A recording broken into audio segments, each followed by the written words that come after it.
Welcome back, everybody, to our final edition of the High School Football Blitz for the Austin American-Statesman. I'm joined, as always, by Thomas T.J. Jones. And Thomas, we've got one game on the docket. That's it. And boy, it's a blue blood matchup. Absolutely. Allen versus Lake Travis. 15-0 against 13-2, and a lot of state championships between the two of them. Tell me your thoughts, first of all, on Lake Travis getting there. Well, look, like you're saying, both these teams are used to winning. Allen seeking their fifth state title in program history. Lake Travis is seeking number 7.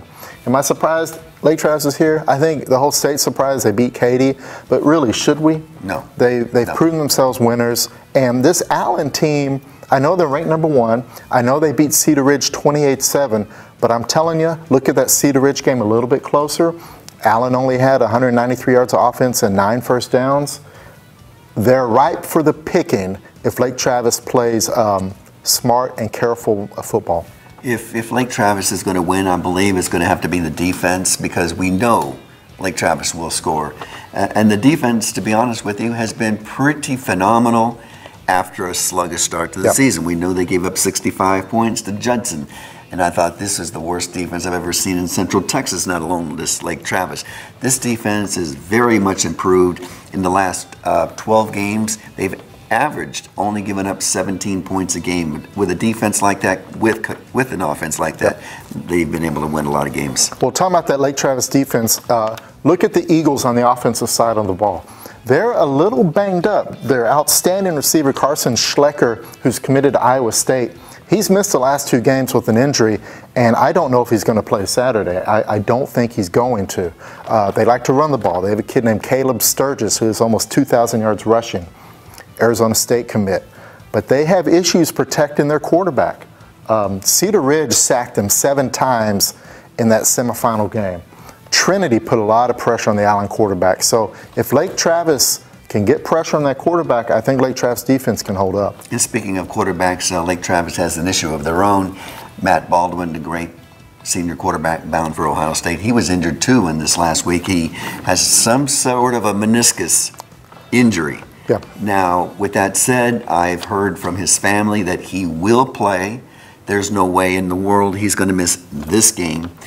But it's something to look at. You know, if he's not going to be 100%, they're going to have to rely on just everybody else, and they've got weapons. And Coach Hank Carter said earlier this week that after looking at the knee, it wasn't as serious as they feared, so he said he's going to play. And he could be the big difference. When I look at Allen, you're talking blue bloods. Yeah. They've gone 12 years in a row where they've won at least 10 games. And during that span, they've won state twice, I believe in 2008 and 2012. Yeah. But I don't see the game breakers in Allen. You mentioned one, and I don't think they've got the game breakers that Lake Travis has. I think it could be a defensive struggle, because Allen has played well on defense. It could be a rare defensive struggle for this type of game. Well, you're right. They don't necessarily have those game breakers, but Allen is just such a smart football team that literally they don't make mistakes. They haven't had a turnover in 10 games. 10 games, Rick.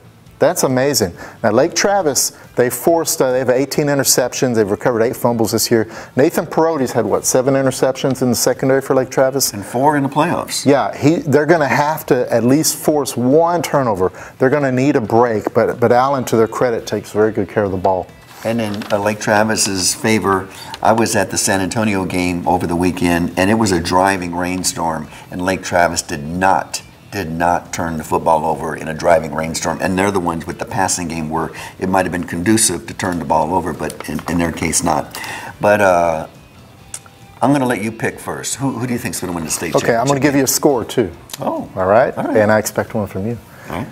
Lake Travis 28, Allen 27. Comes down to the final minute. I don't know if I can actually top that.